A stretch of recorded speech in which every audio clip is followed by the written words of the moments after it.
Really, hello. Okay, so we're gonna get started. We're still waiting for the slides to pull up, but we'll get them up in a minute or two. So this is ethics, and Brayden is your presenter today, and he's a graduate of Weber State University Bachelor of Social Work program, where he received summa cum laude honors, Social Work Department honors, and Outstanding Graduate of the Year recognition.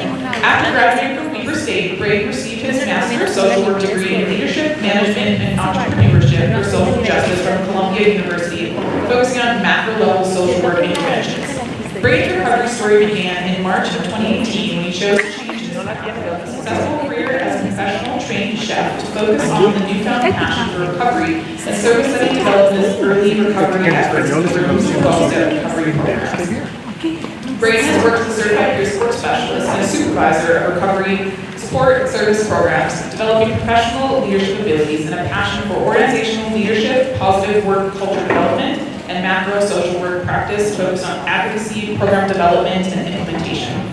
Brayden is an avid harm reductionist and believes in the power of human connection and meeting people where they are at, and believes that peer support is the best way to support people experiencing mental health and/or substance use disorders.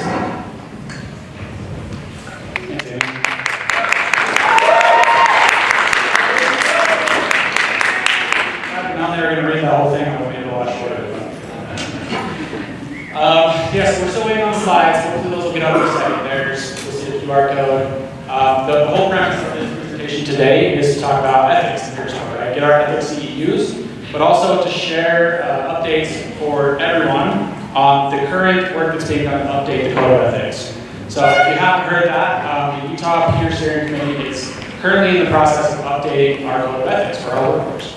So we'll talk about that a little bit more in a minute. This QR code that we'll put up here in a second is to get your feedback on what's important to you around ethics and what should be included in the new Code of Ethics, so the state steering committee can be aware of what y'all feel is important.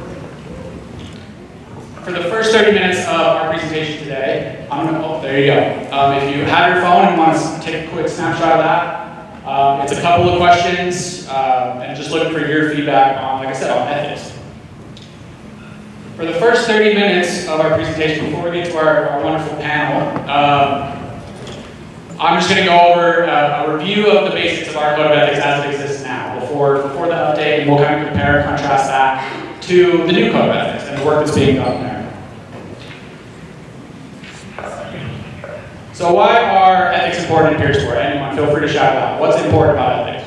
Keep yourself safe. Do no harm. What was that? Keep yourself safe. Keep yourself safe? Absolutely. Totally, right? If we don't have a Code of Ethics, we don't have a profession. Is that right? Yeah, totally, right? This quote from William White, who's a rock star in recovery peer support research, says, "Aspiring to be ethical at its most primitive level involves sustained vigilance in preventing harm and injury to those whom we have pledged our loyalty." Right? So do no harm, protect ourselves, protect the peers that we work with. It's a topic that's a required CEU for a reason, right? We want to make sure that we are protecting ourselves, protecting the peers that we work with, and the profession overall. We'll talk about each of those, right? So you guys know, right? Some of the three more important aspects of ethics, right, it's to prevent harm. Preventing harm to the people that we work with from all angles, really, right? It ensures that we don't cause unintentional harm to those we serve, ourselves, and if we do violate the Code of Ethics, often that can have a negative effect on the overall workforce and our reputation with other professions, right? It builds and strengthens our relationship, right? So when we follow a Code of Ethics, that gives us accountability. It gives us the ability to have something to fall back on when we have to make hard decisions, right? As many of you know, we'll talk about this in a minute, we kind of work in the gray a lot. We have some black and whites in our ethics, of course, which we'll talk about, but a lot of our relationships are not as black and white as, say, social work or other health professionals, right? And one of the best parts about ethics, too, is it helps reinforce our own recovery, right? Especially if we become a peer after a year of recovery, we're still developing in our own recovery. And ethics, boundaries, these kinds of conversations can help us further develop where we stand in our own recovery journey. So we've kind of broken out the Code of Ethics into 6 kind of overarching themes or ideas, right? This is not, if you've read the Code of Ethics, this is how it's broken out, but just for the sake of presentation, this is kind of how we've separated it. We've broken it down into autonomy and choice, right? The codes within our code of ethics that talk about the autonomy of the peers that we serve. Talk about the use of self, how do we use our story in an ethical way.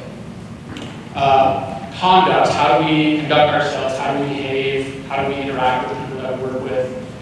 Respect, right? That one obviously is pretty self-explanatory, we'll talk more about that. Advocacy, which for me is one of our biggest ones, and one that's we definitely want to talk about more. And then competence. How can we make sure that we remain competent? So breaking these down even further, what does it mean to have autonomy, to have choice?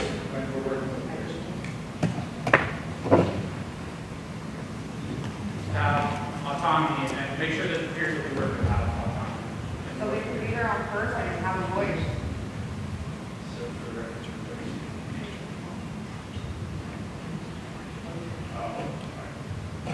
Autonomy also means it's like not going out for your business.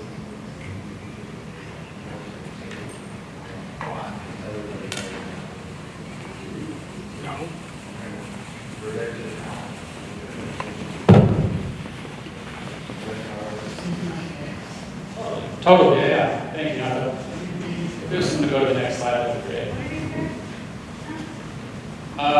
Yeah, for sure. So in autonomy, we're working on helping our peers achieve their own needs and goals, right? We're not guiding or directing what they should be doing with their recovery, of course. We're making sure that they have autonomy, they're building their own self-esteem, their own confidence and competence in their roles within their own life. And so we help our peers live a self-directed recovery, right? I come from and was heavily involved in 12-step fellowships for the first 3 or 4 years of my own recovery. Not so much anymore, but when I was a peer support specialist early on, that obviously was a huge tool that I used to support people, was my experience in 12-step fellowships, right? However, I had to learn as a peer support specialist to be very careful about how I use that tool because 12-step's not for everybody, right? So I had to support folks going into syringe service programs, harm reduction, maintain use, different things like that. So I had to be able to recognize that what was essentially a bias in mine, right? And be able to use that effectively. We walk with, not for, which for me is huge because with peer support, we are encouraging the peers we work with, again, to build up themselves and the recovery journey in their own pathways so that essentially we're working ourselves out of a job, right? We want them to be self-supportive and maintain their own life, right? And then all pathways, right? I think I've seen this be a challenge for myself and for others where, again, we have our own recovery journey that's precious to us. We hold that very dear and sacred, but we have to be very careful in how we use that tool to support others so that we can be open to all of the pathways. What is a peer specialist's most valuable tool in the work that we do? Experience, right? And what does it mean to use our lived experience to help a peer? Relate. To relate. Guidance. Show empathy. Absolutely, right? We get to be that beacon of hope for someone early in their recovery journey because we are living proof that recovery is real and it's possible and they can attain it for themselves, right? We best do that through the use of our story and the use of ourselves, but we have to be very careful in how we do that, right? Again, kind of speaking back to my own biases, my background in recovery, I can get myself or my peer in trouble if I lean too heavily onto the 12-step or the Dharma or whatever my pathway was, right? So we want to be able to identify and describe the supports that helped us in our recovery while not pushing them. We want to appropriately share our recovery story, which for me is location, context, situation, audience specific, right? I share my story differently at the Capitol than I do, in my friend group or in my fellowship. Or it's very dependent on it's the same story, but maybe the language is a little bit different, right? Yeah, I would like to add that it's very important when we're using our lived experience that we remain in the role that we have. It's easy to think about other areas where we've gained experience and we feel maybe we have some expertise, but our role is very specific as a peer, and we have to watch where we may step out of that lane because our lived experience may not make us a professional in that regard. Like, many of us are into fitness or nutrition, right? But our role is not a nutritionist or a fitness expert, personal trainer, is that what they call them? Fitness expert. So, you know, like what I might have experienced isn't necessarily going to be appropriate. So I stay within my role and refer out to others who have expertise in that area. We honor other people's roles and the work that they put into that. And another important thing that a friend of mine that I work with always says is I don't use my lived experience if it isn't something that I worked through myself. Like if I was going through a divorce, I'm not. But if I was, and I had a peer that was going through a divorce, and it was a really hard time for me, and I was struggling, that's probably not the opportune time for me to use my lived experience to work with that peer. Anything you would say, Brayden? I don't know what to say. Usually when I'm telling my story, it's just pieces, right? I need to know what piece matters the most. People, even my wife today, doesn't know most of my story. All I need to know is to connect to that emotional connection and try to decrease the emotional distress people are going through when they first find recovery.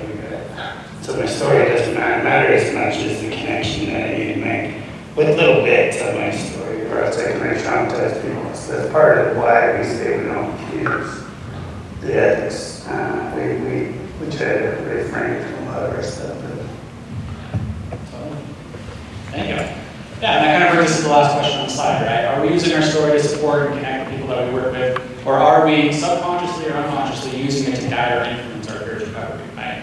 Am I really using my experience with the 12-step fellowship to help and support them with the fellowship and they work for them, or am I trying to like put a square peg in a round hole, right, for them? And so really the core of that question for me is, what's the purpose of why I'm using my story right now? And if I ask myself that in that situation, I can usually confront that bias and try to understand how I can best support the person sitting in front of me. So that brings us to conduct. So conduct is essentially maintaining high standards of conduct, credibility, and honesty. In this work, and when we're certified and we're working with peers, we're not only representing ourselves, we're representing our agency, our recovery community, and the peer specialist workforce overall, right? So this is understandably one of the bigger chunks of the code of ethics, right? This guides and influences how we operate as peers. And so one of the four kind of key pieces that we found there are, it fosters our own recovery, right? We can't pour from an empty cup, essentially, one of the old sayings in the book, right? We always, as people in recovery, have to take care of our own recovery if we're going to be able to help anybody with theirs, right? We have to conduct ourselves in a way that fosters that recovery, continue, one of the bigger mistakes that I have made many times is replacing my own personal recovery journey with work, right? Peer work feels a lot like being in a recovery, community. And while it has a lot of benefits, of course, in that regard, we want to make sure that we're doing our own recovery on the side, right? And throughout our community. As far as privacy and confidentiality, right? We want to strictly respect the privacy and confidentiality. Of course, the laws, HIPAA, 42 CFR, our agency policies, whatever those might be. But just out of respect and out of courtesy for the people that we work with, we want to encourage or ensure that we're keeping the information they share with us sacred, right, and protected. Do you want to speak to kind of information and social media? That piece that you brought up? Oh, I don't know if I remember what I brought up, but my own personal thing with social media is it is a tool. When I started working as a peer support specialist in 2015, like cell phones are such an important way that we communicate, and it was back then, I mean, it wasn't that long ago. However, that doesn't mean everybody has internet access or access to a phone. People can go to a public library, or if they do have a phone, they can go somewhere that has free Wi-Fi and they can connect that way. But at the time, either it wasn't readily known that you could get a Google phone number, or you couldn't. I don't really know, because I wasn't aware of it. And so a lot of the participants that I served found social media the easiest way to consistently stay in communication with me as their peer coach. So depending on the organization you work for, obviously this will vary from place to place. But if your agency allows it, let me say this, I think about ethics in two ways. I think about what are the agency standards and then what are my personal standards, not just for me as a person, but like me in my recovery and how I want to embody the role as a peer. Because once I took on this role, it was something that I took with me outside of those office doors. So I try to think about that. People, they watch what you do. You're a role model, no matter if you're on the clock or off the clock. That's the role of being a peer. And then that ties back into social media. So where I worked, I was allowed to share social media with the people that I worked with. But something that occurred to me right away was if I'm going to do this for one person, I better be prepared to do it for everybody. So I cannot discriminate who I'm going to accept as a friend. And if that's not something I want to do, is there another way that I can keep this line of communication open to make that possible for the people I work with? So, I mean, we're talking about getting into that gray area with social media, and not every place even has a policy to guide that. So figure out, you know, what is my agency policy and then what is personally the best for you. Not everybody that I work with even uses social media. And we all have different ways that we go about that. You can send a Facebook message without accepting somebody as a friend. So that's like a great workaround if you do not want to start accepting every single person on your social media. And then you need to think about what you're sharing on social media. Like, you need to be very neutral, recovery oriented, and even like politically correct to some extent, because we need to keep those doors open for all people. So yeah, that's my thoughts on social media. It's a powerful tool and a great like object to figure out how am I going to create guidelines that keep me safe, prevent harm for my peers, and uphold me in my role as a peer. So yeah, that kind of brings us into accepting gifts, right? Who here, does your agency have a policy around accepting gifts from your peers that you work with?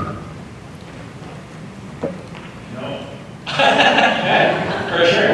So what happens if someone offers you a gift, right? It becomes property of the agency.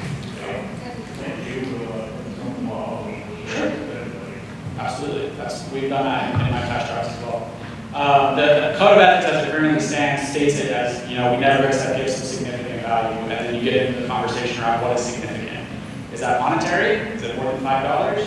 What about sentimental value? Someone painted a picture in an activity and they want to give it to you, and turning down that gift will cause more harm to the relationship than accepting it, right? So the code of ethics as it currently stands, and this is part of what we'll talk about later with the update to the code of ethics, is it's vague, it's open, and tends to land on the organization itself having that kind of policy, which can go well and sometimes maybe not, right? High standards of contact, of course, honesty, respect, and value. Sorry, but I want to jump in because you never know what a gift is going to hold. I was working at an agency, and one of the more severe mentally ill guys brought the program director a picture that he drew. It was just a bunch of scribbles to her, and she passed it over to me, and it was clearly a picture of his private parts, you know. And she didn't even know. I said, well, you might want to look at this again because this is a, you know.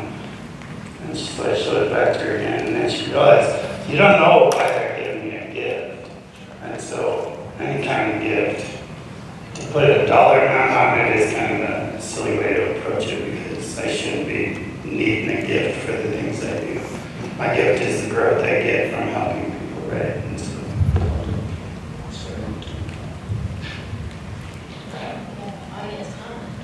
Yeah. Yeah.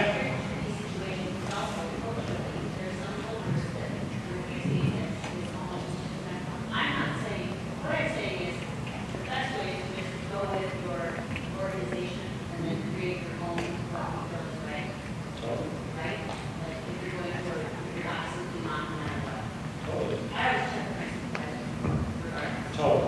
step number one definitely is checking with your supervisor and talking about it. I think when it comes to gifts, when it comes to social media, I think the worst thing that we can do is operate in a vacuum and not talk to the team around us. And we get support that way, we get to talk about, try to identify pros and cons, all those good things in every situation. Which is respect, right? We must always carry respect for the peers we serve. This helps us to protect and maintain healthy relationships, firm boundaries, and know that this one is especially important for me. Know when I'm not the best person to work with an individual, right? Either for my own internal biases, concerns, struggles, or theirs, right? This part of the ethics talks about dual and inappropriate relationships, which of course, these are some of the black and whites, right? No inappropriate intimate relationships with a peer. Acknowledge our dual relationships and avoid conflicts of interest. To that earlier point, consult with our supervisor for support and guidance when we do have a dual relationship. Many of us are in the same fellowships as the peers that we work with, right? How do we navigate that when we come into our agency? Do we have a peer relationship with them or do we not, right? Navigating that can be tricky. Never engage in discrimination or coercive behaviors based on any kind of personal characteristic. Of course, right, the code of ethics lists out a lot of variety of different personal characteristics. Never intimidate, threaten, harass, coerce, or misutilize the peer role for any reason, right? And just, of course, respecting the rights and dignity at all times. With the point that when we may not be the best fit for our peer, why might that be? Again, consult with our supervisor, talk about why am I feeling this way about the person that I'm working with. Either remind me of a parent or some trauma that I've had in my past, and I just, for whatever reason, I'm not ready to work with this person. How do I transfer them to someone else in my agency? That's what's best. And with the reminder that it's not a personal failing, it's just about what's best for the peer, right? At the end of the day, that's what this respect is about, is it's not about us, it's about what's going to be best for them. And then, next slide. Advocacy is, again, using our story to advocate is one of our most effective tools as a peer, right? The Code of Ethics talks about community integration, right? We help our peers integrate into the community of their choice, and in that community, help them to promote their own inherent value. And we also help them to have the right to live in the least intrusive and restrictive environment possible. Do it again. It's killing me. Meaning the community that our peers live in and operate in shouldn't be restrictive or intrusive. It should be supportive of their recovery. And the last piece is competence, right? So how do we maintain our competence as peers? For us, this is our CEU trainings, right? We have CEUs that we have to do every 2 years to recertify, which includes ethics, which is what we're all here today to talk about. Suicide prevention, and then general substance use or health topics, right? I see that CEU requirement not so much as a requirement, but an opportunity for me to develop all of my different skills from motivational interviewing to suicide prevention to harm reduction, right?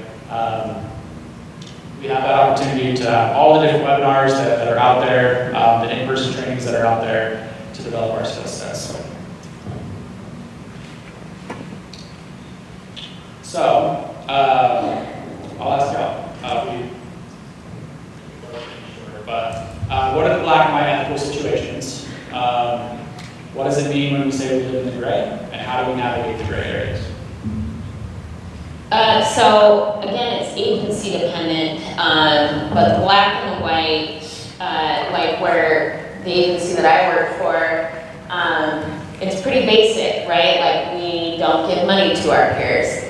We know that without a doubt. And then we don't give peers rights.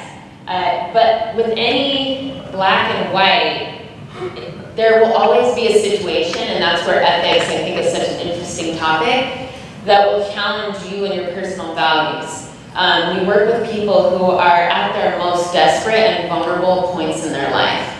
And you will be faced with an ethical situation where you will feel compelled to give somebody money or to give them something of monetary value to impact their situation, even if it's just for a moment. That can be extremely challenging. And it's the same with the car ride, you know, like, I know I had a situation once where it was like a mom and it's pouring rain outside and she has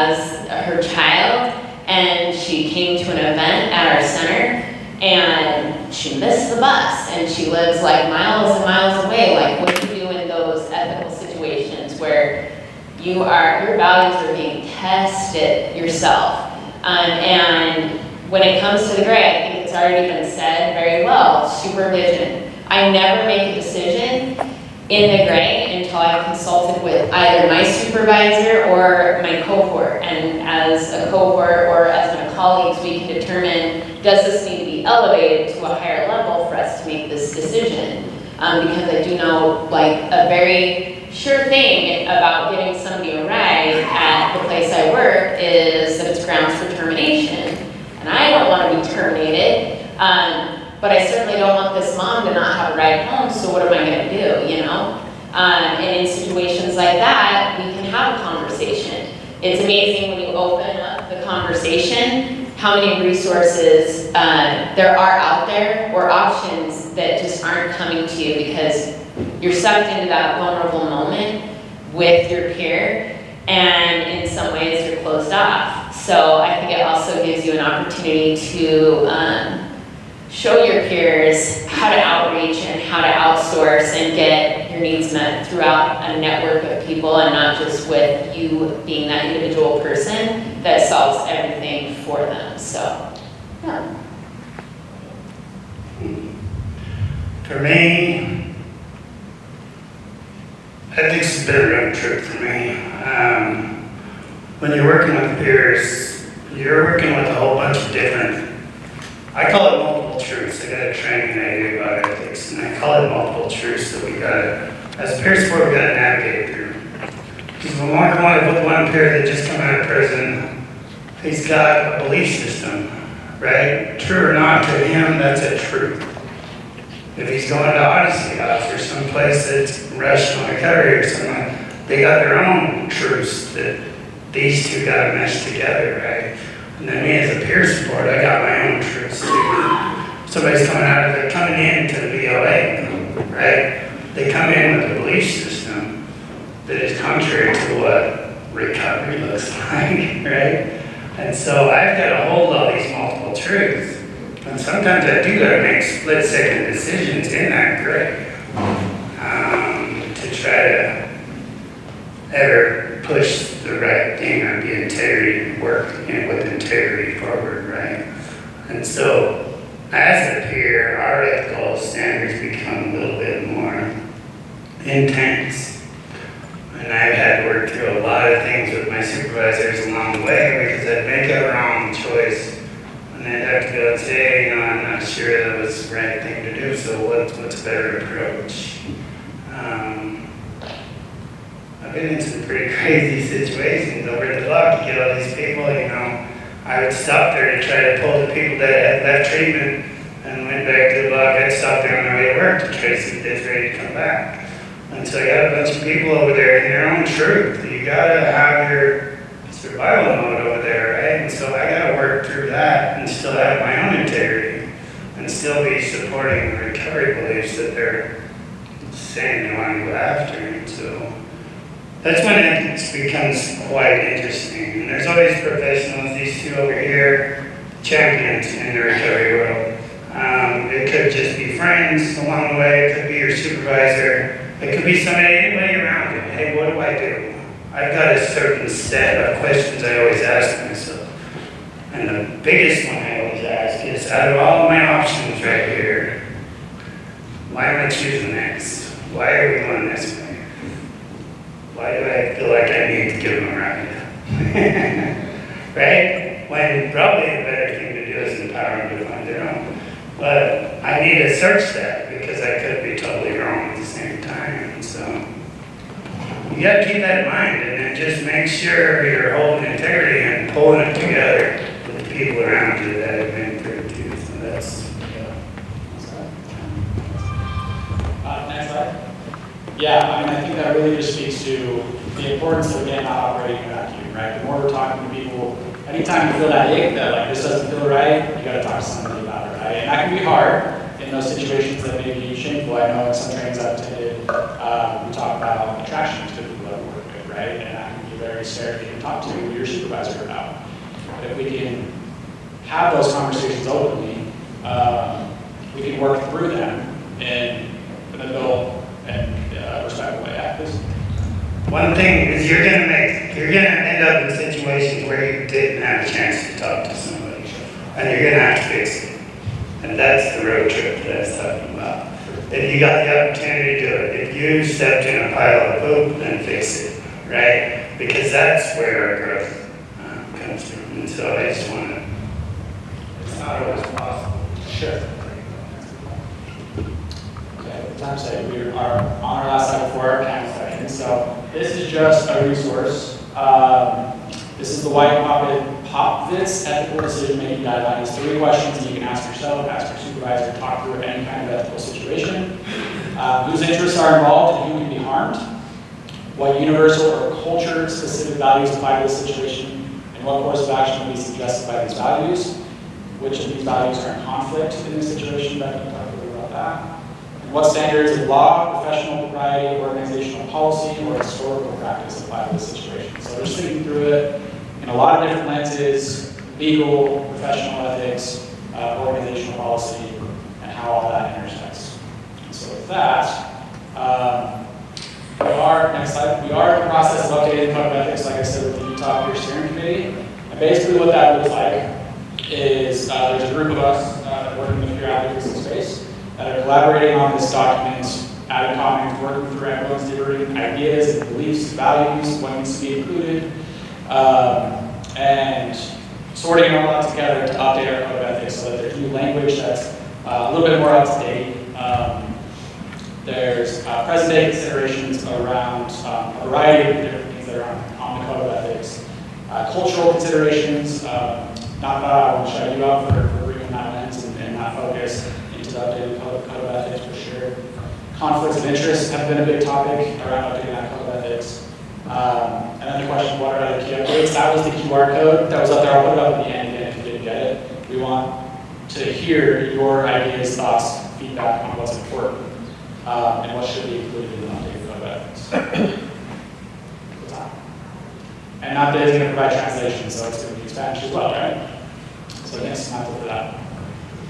With that, I'm going to stop talking for a minute, thankfully, and introduce Jules Martinez, who's going to facilitate our panel for us.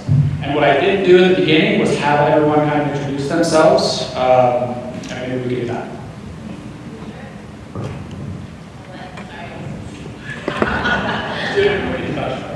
All right, I can do that.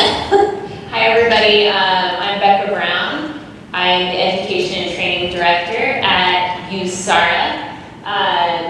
And my role there is to run and oversee our CPSS training. I know many of you from that training. Woo woo! It's okay to make noise. This is a fun space. And I also do a lot of supervision and training within our organization. I've been up here since 2015, and I love this work and all of you. Brian Nielsen.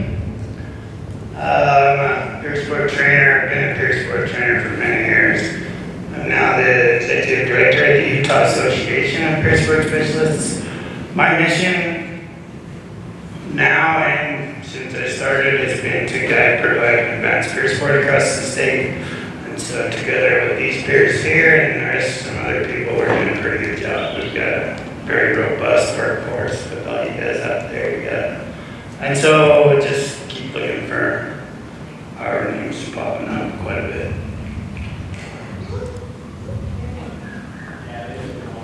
They've heard enough about me, I think. Okay. My name is Jules Martinez. I use they, them pronouns. I'm a person in long-term recovery, and I'm also the clinical director at Latino Behavioral Health Services. So thank you guys for having me to facilitate this panel. The idea for this panel is, I think we've all heard a lot about ethics a lot of times, and so our thought was to have some of our experts in the recovery community here speak a little bit about their lived experience working in the field with ethics. And I'm going to get started off with a couple of questions, but if you all want to be thinking about questions too, we would love to kick your questions to the panel also, whenever you're ready. Whenever you're ready, after this first question, if you raise your hand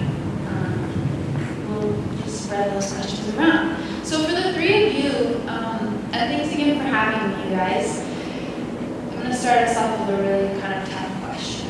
And if you could get super specific, but still maintaining confidentiality, that would be amazing. What is the most difficult ethical dilemma that you've ever faced in your work as a peer support? And how did you navigate it? Maybe what mistakes did you make? What did you learn from that challenge? So that we can all kind of learn from each other in this. From each other's poo-poos, as you call them, right? I think one of the biggest things for me was my ego. I came out of prison, I thought I was a cool guy. I finally made recovery after so many years. I had a lot of look at me moments. I'm a cool kind of guy, I'm not a cool kind of guy, but I thought I was in the very beginning. So much so that there was one group when I thought I was up there teaching, and some guy kept calling me that we ended up getting a shoving match right in the group. I mean, you can't call me a punk. Well, yes, you can. It's not. I'm a peer support now, right? So I had to navigate my own self, my own belief system to adapt to a recovery lifestyle, and it was very interesting. And I think the way I handled it was direct hands-on communication with the staff. As soon as that happened, I just dismissed everybody out of group and went into the office and sat there for a couple hours getting lectured and readjusted. And I realized that I'm just another person, you know. And so, yeah, my ego and my ability to let people have more say in what they're doing was a big challenge in the very beginning. So, I have so many. It's very challenging to pick one. But I thought a little bit about this, and I think one of the most challenging that I experienced was, early on, having a peer that I worked with. We built a lot of rapport, a good relationship, and then they came to me to report a potential harm from one of my colleagues. And they asked me specifically to not report said harm. They just wanted me to know.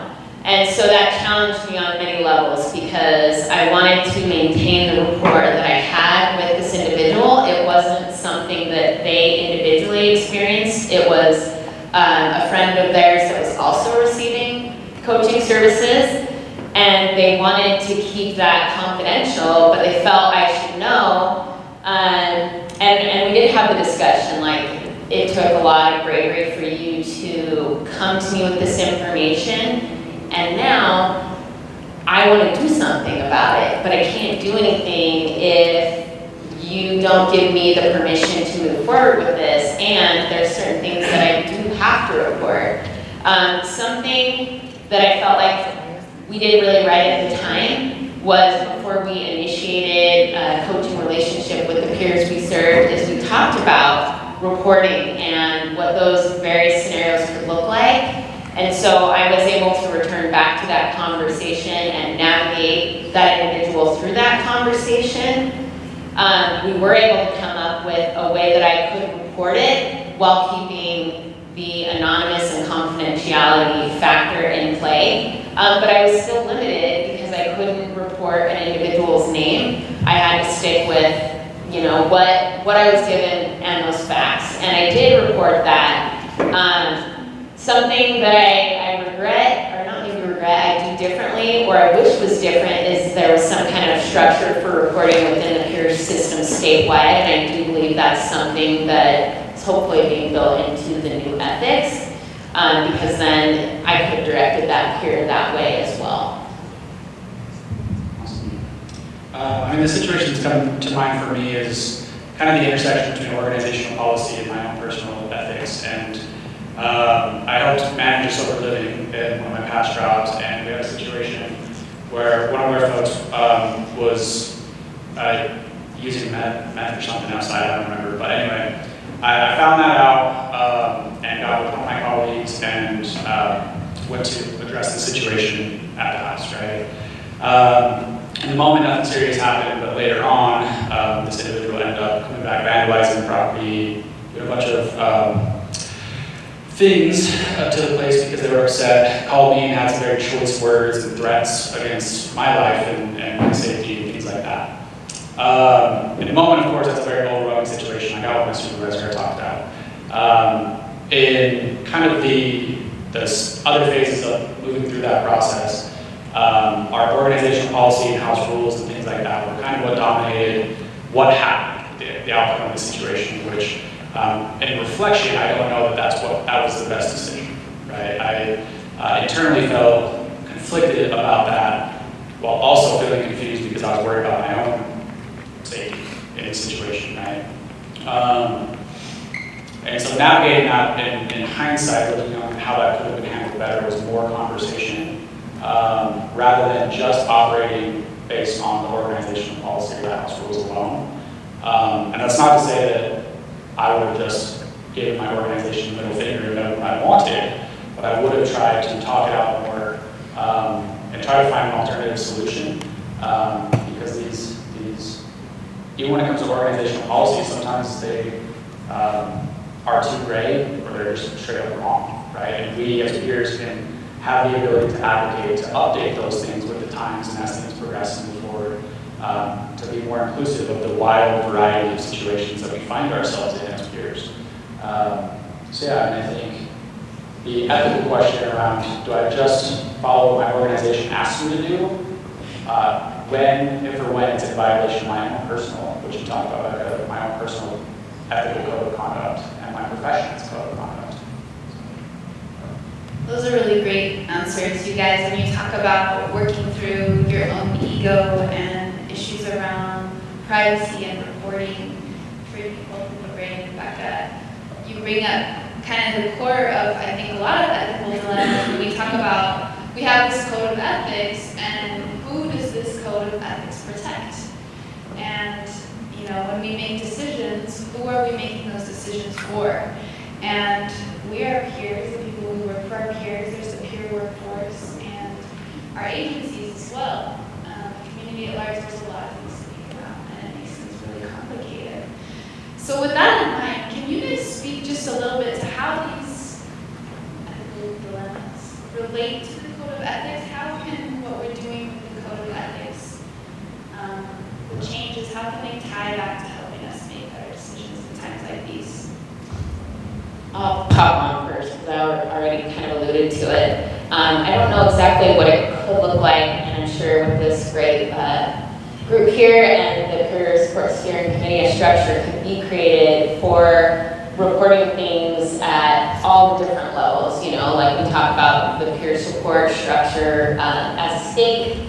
We talk about our organizations. There's plenty of people who are peers as volunteers, and they're seeking work or they're staying in that volunteer capacity. Like if there was a way to report something, whether that's anonymously, and like some follow through way that report was honored, because you know, I imagine that sometimes when somebody submits a report of something that they've seen, it just kind of goes into the ether and then they never hear about it again, right? So that structure would have to be robust, and there would have to be follow through, and I know that's a lot to ask. So I don't know what that could look like, but I think that's something that as peers would really feel secure and grounded in the ethical code if there was that structure.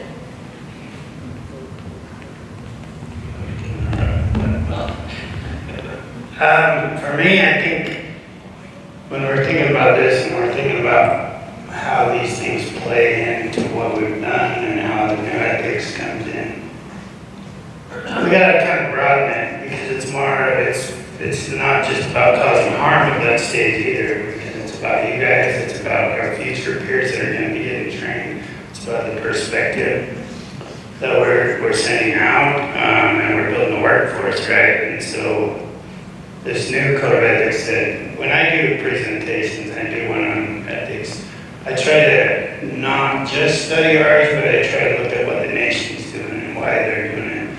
And so some of the things we're trying to add into this new code of ethics is like conflict of interest, right?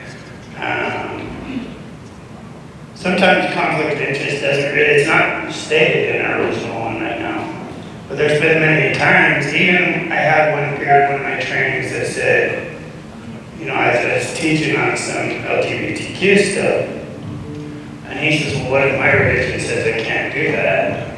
What if my religion says I can't call it a she, or, you know, all this stuff? That's a huge conflict of interest. And so how do you navigate that, right? And so we need to keep broadening our perspective on our ethics and keep making sure we recognize that there's conflicts between. Brayden was kind of alluding to it earlier about, am I the best person to serve this person? If I got a conflict. But if we don't put it in paper, we're probably not going to think about that because we're thinking about ethics and not conflicts. And so. Yeah, I think my mind kind of goes to how the workforce has evolved over the last, 10, 15 years. And I've only been in this space outside of a director role for a little over a year now. And even just in that year, it's grown and expanded a lot, right? I mean, we have peers to the Department of Corrections now, we have peers who are going into hospitals, going out on emergency teams, MCOT teams, as well as our traditional treatment centers and mental health programs and outpatient programs. And there's a lot more variety of settings that we can work in, right? And each one of those settings is going to, with it come its own unique brand and set of circumstances that it will experience ethically. And so, as the peer workforce grows and expands, we enter new roles and different kinds of roles, our ethical considerations are going to change. And I think that's where this conversation with the whole steering committee around the updated code of ethics, it's people with a lot of different roles and backgrounds in the peer space, and we all get to bring our background and experience to that conversation to try to capture all of it. And in 5 years, we're going to have to probably do it again, or 10 years, or you know what I mean? It's going to have to happen again because things just change with time when we're working with human beings.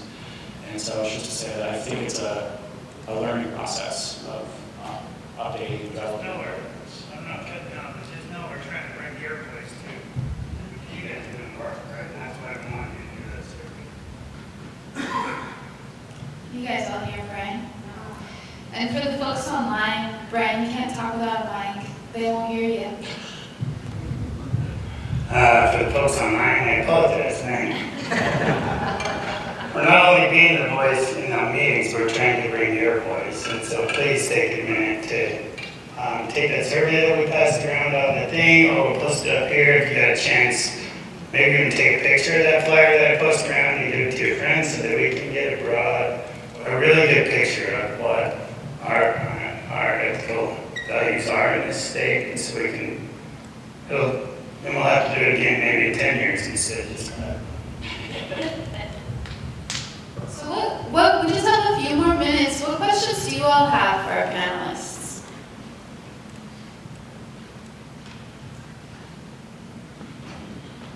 Nobody? You want to shout it out and I'll repeat it? I've often wondered how we need to see our code of ethics as different from the National Association of Social Workers Code of Ethics.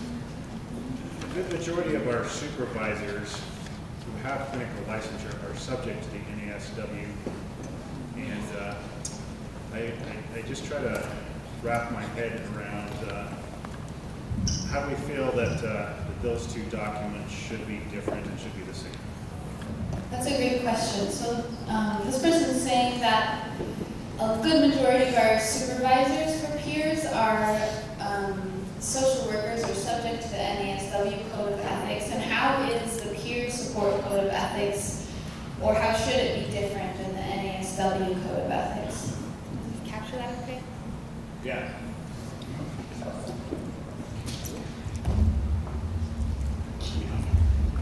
So with the peer support, I mean, they're similar, right? They're pretty similar. But one thing that the difference between those two code of ethics is peer support's using personal experience, right? Peer support's putting in their own lived experience into the role, and other ethical values aren't. And so that's where the multiple truths come in, right? And so that's where all the rest of it comes into play. And so with the peer support code of ethics, we've got got to kind of be a little bit more lenient on ethical standards, which creates a little bit more gray or a little bit more multiple truths, right? And the way we got to handle that is counting on the professionals within other licensures to kind of help reel us in and help us stay ethical and working on integrity. Because if I don't have that personal experience piece or the ability to use it, like some other licensors don't, then I'm not really able to do my job as a peer. Hopefully that helps.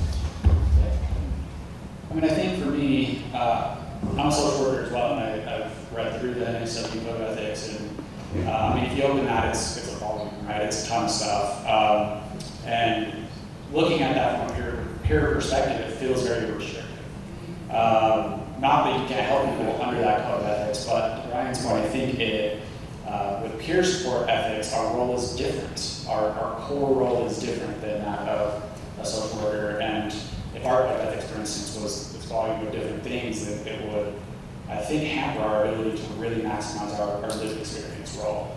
And so in updating and writing a code of ethics, what the steering committee is doing, it takes a lot of those kind of conversations around how is this going to affect people on the front line of peer support. And the other point I'll speak to that is just to touch on supervision a little bit, and the fact that a lot of our supervisors are coming from a clinical background, clinical training, and clinical codes of ethics.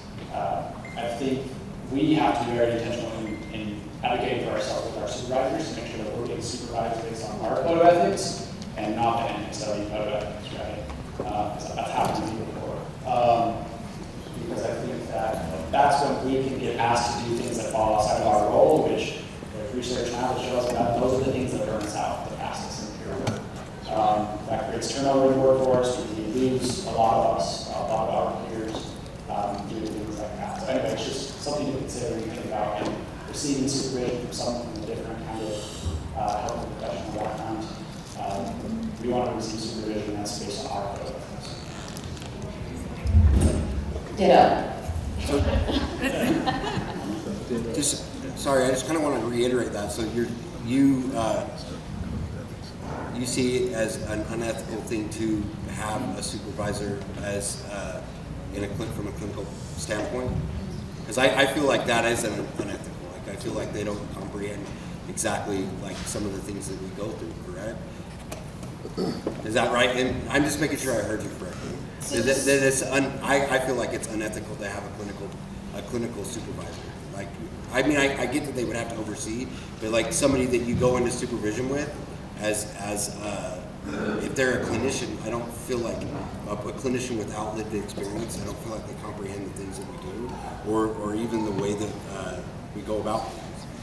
Does that make sense? What I'm saying? I know Question for the folks online. You're saying it doesn't feel ethical, it feels problematic to have a supervisor who's not a peer because they don't understand what you're doing and your perspective and the things that you're facing. And it starts to cause conflict. I mean, does that make sense? I mean, I'm not way off. My answer to that is no.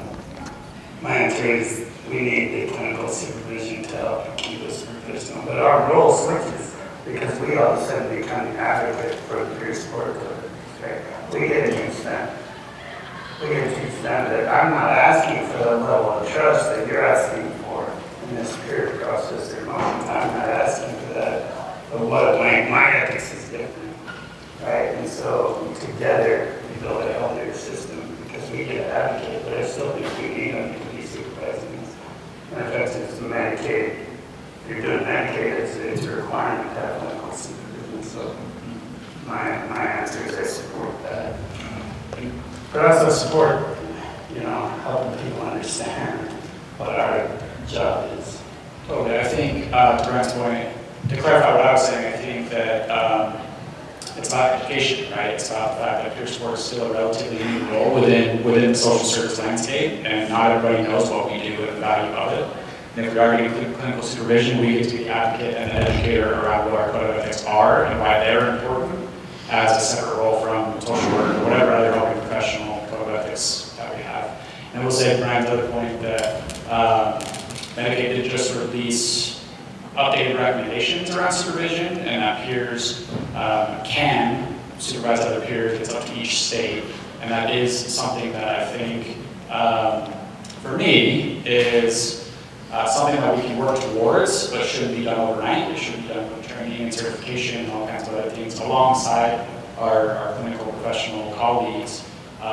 We shouldn't be taking that away, but we should be empowering peers to become, having a career ladder and being able to work up into supervision roles while still working within a Medicaid building operation. Alright, guys, we're just over time. Thank you so much for all of your amazing questions and for your attention. Thank you to our panelists. You guys are awesome. We all love geeking out about this, so please come find us